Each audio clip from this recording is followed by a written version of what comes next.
Olá, nós vamos apresentar agora sobre a proteção jurídica da criança e do adolescente contra a exploração sexual na internet. A equipe é composta por Elison Silva, Rafael Costa, eu, Bianca França, Enzo Aguiar e Rodolfo Gonçalves.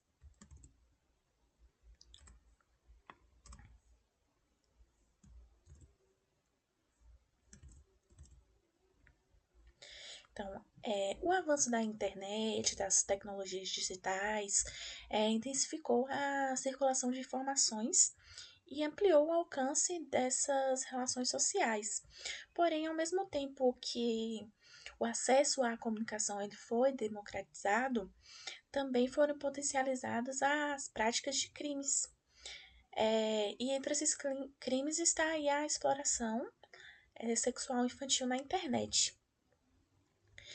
A exploração sexual infantil na internet, ela é caracterizada pela exposição, armazenamento e disseminação de imagens e vídeos contendo nudez ou ato sexual envolvendo menores.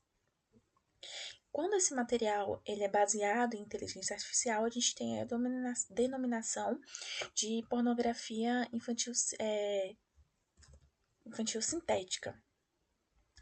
E a gente tem aí segundo um jornal da USP, a gente tem aí que os casos de pedofilia virtual eles foram se multiplicando no Brasil com esse avanço da tecnologia da inteligência artificial, mostrando aí que a tecnologia não somente facilita, né, a produção desses conteúdos criminosos, mas também dificulta, né, a identificação das vítimas e dos infratores. E a gente vai analisar como a legislação brasileira vigente ela aborda essa exposição, esse armazenamento e disseminação de conteúdos pornográficos envolvendo crianças e adolescentes na internet.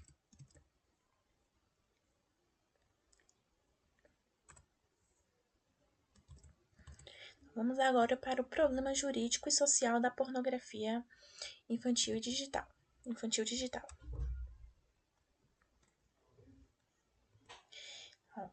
A pornografia infantil digital ela é caracterizada como uma grave violação dos direitos fundamentais, né? Pois ela infringe aí o direito de à dignidade, à intimidade, ao desenvolvimento psicossocial de crianças e adolescentes.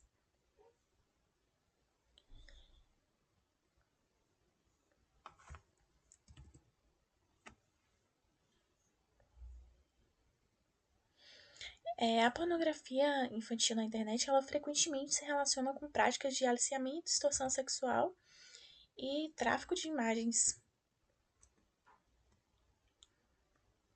Então, a gente tem um problema central aí de compreender se a jurisdição brasileira é capaz de responder adequadamente a essa pornografia infantil. Tanto no sentido das imagens reais, dos menores reais, quanto na questão da inteligência artificial.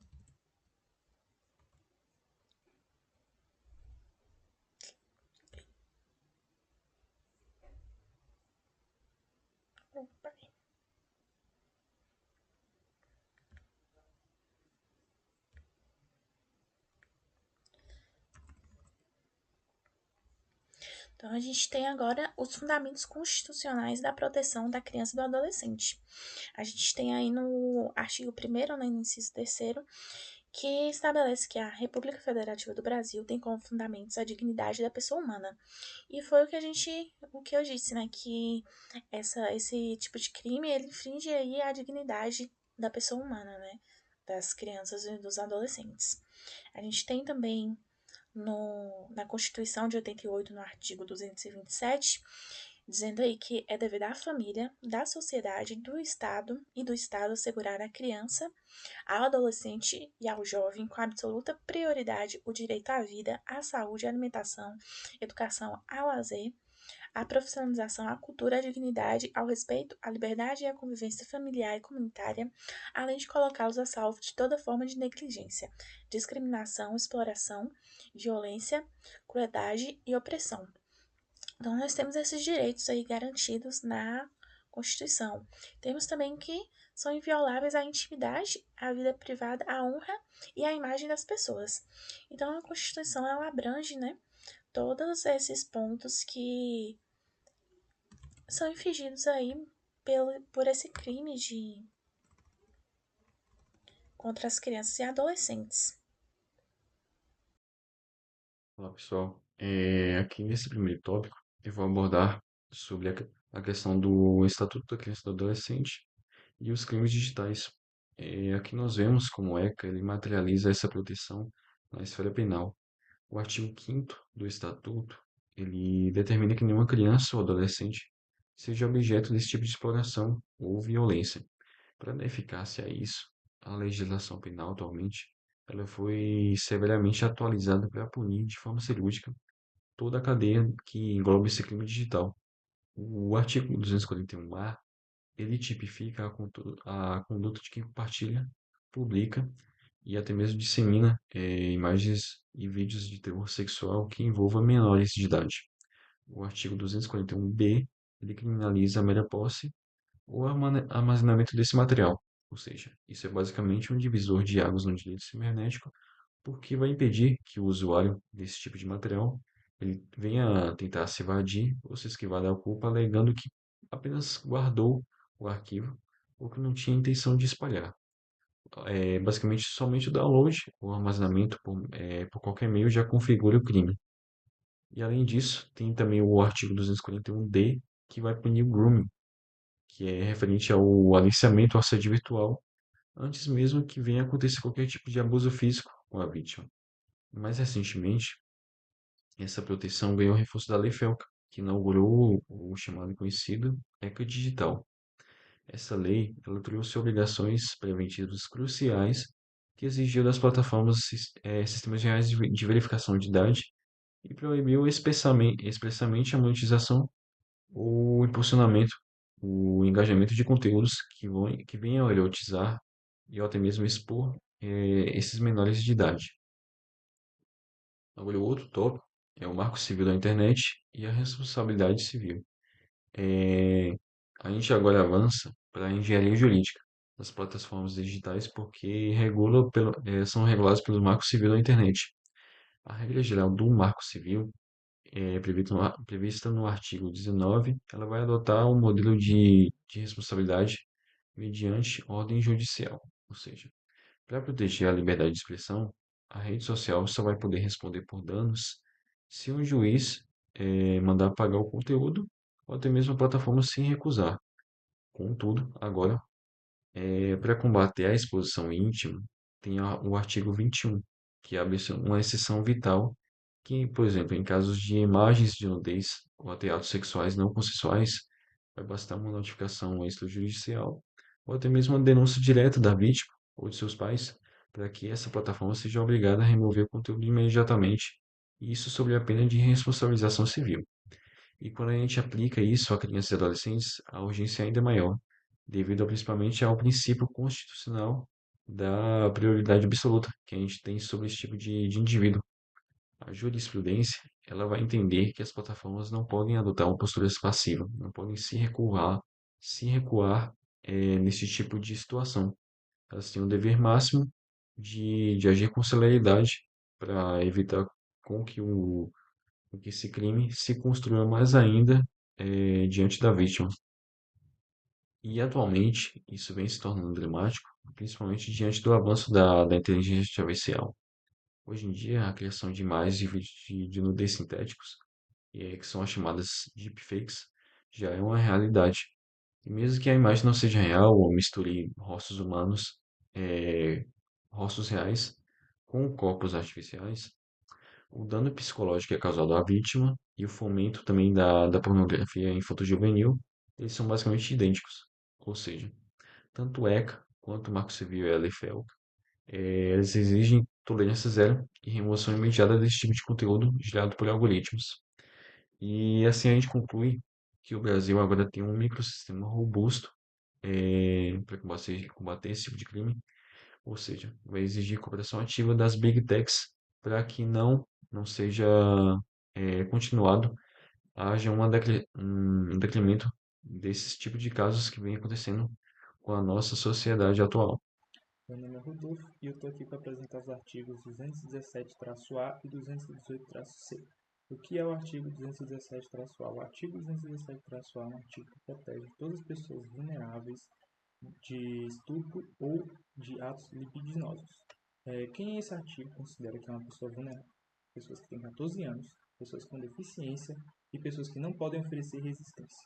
Esse artigo protege essas pessoas independentemente da experiência sexual passada delas, ou seja, se essa pessoa teve alguma experiência sexual antes, não importa, o artigo continua protegendo ela. Esse artigo também não depende do consenso dessa pessoa, então se essa pessoa deu consenso na hora do ato sexual, não importa, porque é ainda considerado crime pelo artigo. Qualquer ato que tenha a finalidade de satisfazer o desejo sexual da outra pessoa, da outra parte, é considerado crime por esse artigo. Esse artigo dá 8 a 15 anos de cadeia para o infrator. O artigo 218-C criminaliza a divulgação de cenas de estupro ou pornografia sem consentimento. Ou seja, você não pode divulgar cenas de pornografia dessa pessoa também sem consentimento dela. É importante reiterar que esses dois artigos independem do consenso, ou seja, se a vítima disse sim, se demonstrou desejo, a lei presume que ela não possui maturidade biológica mental para compreender as consequências de um ato sexual. O autor Nucci destaca que crimes sexuais envolvendo vulneráveis demandam um tratamento rigoroso e que o consentimento, novamente, não tem validade jurídica quando há incapacidade da vítima de discernir o que é o ato sexual. Já para o autor Rogério Greco, a principal missão do direito penal nesses casos não é apenas punir o fato, mas atuar como um escudo protetivo, ou seja, prevenir que novamente esses atos sejam cometidos.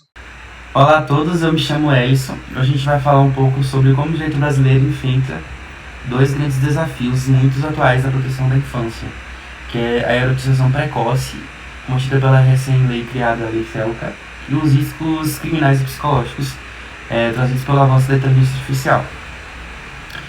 Nesse primeiro slide, eu vou estar falando um pouco sobre essa lei que foi recentemente criada na Paraíba.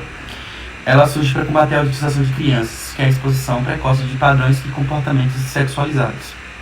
O grande mérito dessa norma é reconhecer que essas certas práticas, muitas vezes tratadas como meras manifestações culturais ou de entretenimento, funcionam como um mecanismo de exploração indireta.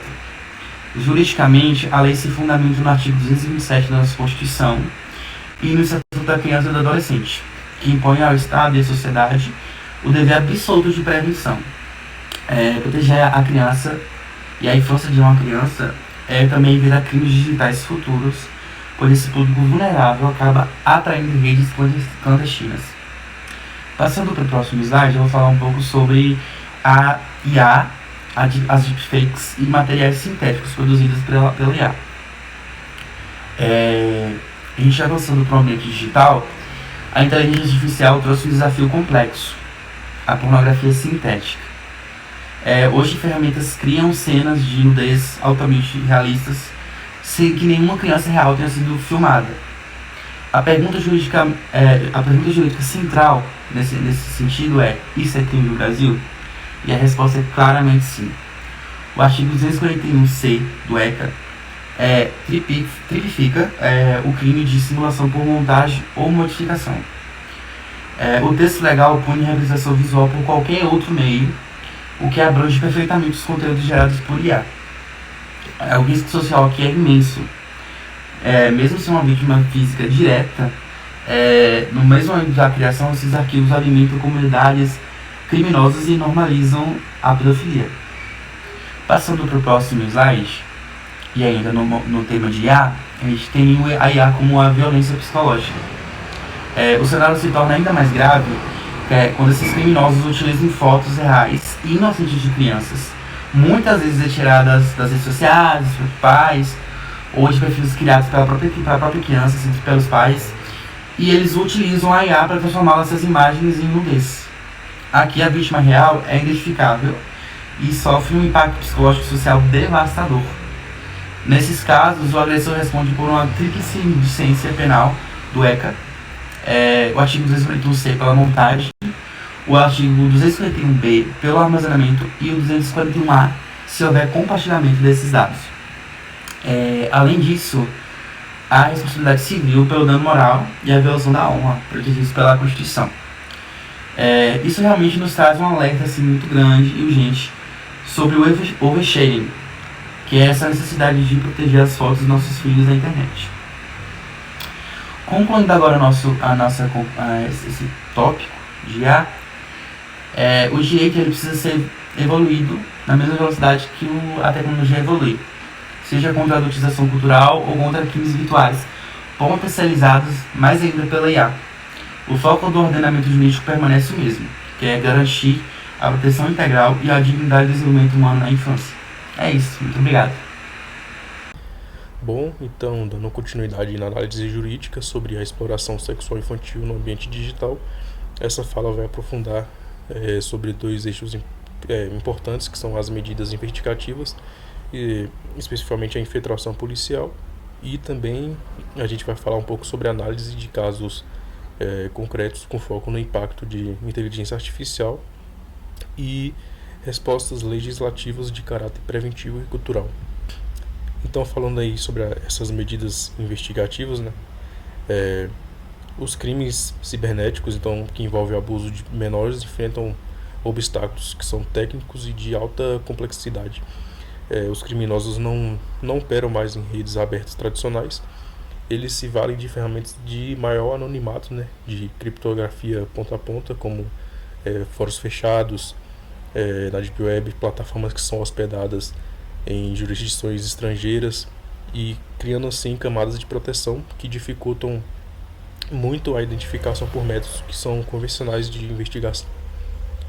Então, diante desse cenário, a repressão estatal vai exigir técnicas que são mais especiais, destacando-se então, nesse contexto, a figura da infiltração policial virtual, conforme que foi noticiado pelo Senado Federal, acredito que em 2023, a aprovação legal e a consolidação da atuação do policial disfarçado online se tornou mecanismos indispensáveis para desarticular as redes que são criminosas e que operam na maior profundidade, na maior obscuridade da internet.